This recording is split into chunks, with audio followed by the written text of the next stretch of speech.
त्या ठिकाणी आपल्याला क्वेश्चन नंबर 32 सॉल्व करायचा आहे.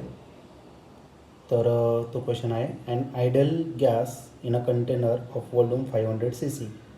तर वॉल्यूम दिलेलं आहे 500 cc at pressure 2 × 10⁵ newton per metre square. आणि त्याचं जे प्रेशर आहे ते आहे 2 × 10⁵ newton per metre square. The average kinetic energy of each molecule is 6 × 10⁻⁻21 joule. तर प्रत्येक मॉलिक्यूलची जी कायनेटिक एनर्जी आहे ती आहे 6 × 10⁻⁻21 joule. The number of gas molecule in a container is. तर त्या कंटेनरमध्ये किती मॉलिक्यूल्स प्रेझेंट आहे त्या गॅसचे ते आपल्याला फाईंड करायचं आहे. तर हा क्वेश्चन 2023ला आलेला होता. तर याच्या 4 ऑप्शनपैकी पहिले जे ऑप्शन आहे ए ते आहे 5 × 10⁻25. बी ऑप्शन आहे 5 × 10⁻23. सी ऑप्शन आहे 25 × 10⁻23. डी ऑप्शन आहे 2.5 × 10⁻22. चला तर या 4 ऑप्शनपैकी या क्वेश्चनचा करेक्ट आन्सर काय असणार आहे ते सॉल्व करूया आणि डिसाईड करूया. या ठिकाणी आपण क्वेश्चन नंबर 32 सॉल्व करणार आहे. And ideal gas in a container of volume 500 cc दिलेला आहे. तर एक आयडियल गॅस दिलेला आहे कंटेनरमध्ये, त्याचं वॉल्यूम 500 cc दिलेलं आहे. ठीक आहे, वॉल्यूम वी निरूपण करणार आणि तो आहे 500 cc. cc म्हणजे काय, सेंटीमीटर क्यूब. आता या सेंटीमीटर क्यूबचं कन्वर्जन आपल्याला कशात करावं लागेल तर मीटर क्यूबमध्ये या ठिकाणी करावं लागेल. मग v इज इक्वल टू 500 तसं घेऊ, सेंटीमीटर म्हणजे 10⁻⁻2 त्याचा क्यूब केलं तर 10⁻⁻6 मीटर क्यूब होणार. ओके, सपोज हे 2 झिरो जर कॅन्सल केलं तर 5 × 10⁻⁻ किती होणार, -4 मीटर क्यूब. हे 2 झिरो 10⁻2 आणि हा -6 किती झाला 10⁻⁻4 इतका झाला.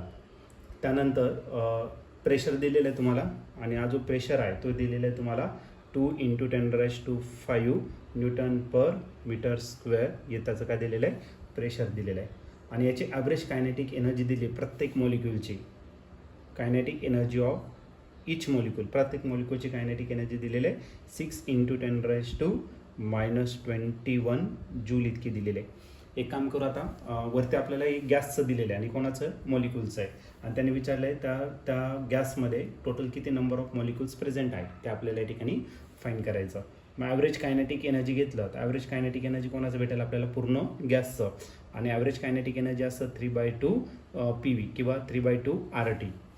आता R आणि T ने आपल्याला प्रेशर आणि वॉल्यूम दिलं आहे तर आपण 3/2 PV घेऊन टाकू. 3/2 तसाच पीची व्हॅल्यू किती आहे तर पीची व्हॅल्यू आहे 2 × 10⁻5 आणि वॉल्यूम जो दिलेला आहे तो दिलेला आहे 5 × 10⁻⁻4.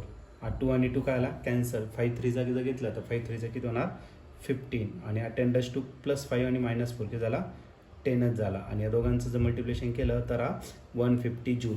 म्हणजे त्या गॅसची टोटल कायनेटिक एनर्जी किती येतं 150 जूल इतकी दिलेली आहे तुम्हाला. Kinetic energy 150 joule. पण आपल्याला काय करायचं आहे, नंबर ऑफ मॉलिक्यूल्स फाईंड करायचं आहे. नंबर ऑफ मॉलिक्यूल्स त्या गॅसमध्ये किती असणार आहे. तर आपल्याकडे पूर्ण कायनेटिक एनर्जी कोणाची, गॅसची. तर त्या कायनेटिक एनर्जीला कशाने डिवाईड करा, गॅसच्या मॉलिक्यूलच्या कायनेटिक एनर्जीने काय करा तर डिवाईड करा. गॅसची जी कायनेटिक एनर्जी आहे ती आहे 150 आणि त्या मॉलिक्यूलची जी कायनेटिक एनर्जी आहे ती आहे 6 × 10⁻⁻21. हा -21 वरती गेला तर +21 होणार. मग 15/6 हा 21 आणि हा 0 किती झाला तर 10⁻22. 6ने याला डिवाईड करा, 6 2 किती झाला 12, एक उरला म्हणजे किती 6 2 12 3 उरला म्हणजे 30.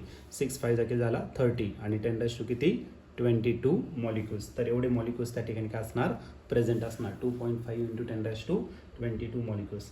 आणि या ठिकाणी ऑप्शन जर बघितलं तर ऑप्शन नंबर डी जो आहे तो या ठिकाणी करेक्टली मॅच होतोय. मग या क्वेश्चनचं जे आन्सर असणार आहे ते असेल ऑप्शन डी. ऑप्शन डी म्हणजेच काय 2.5 × 10⁻22 मॉलिक्यूल्स.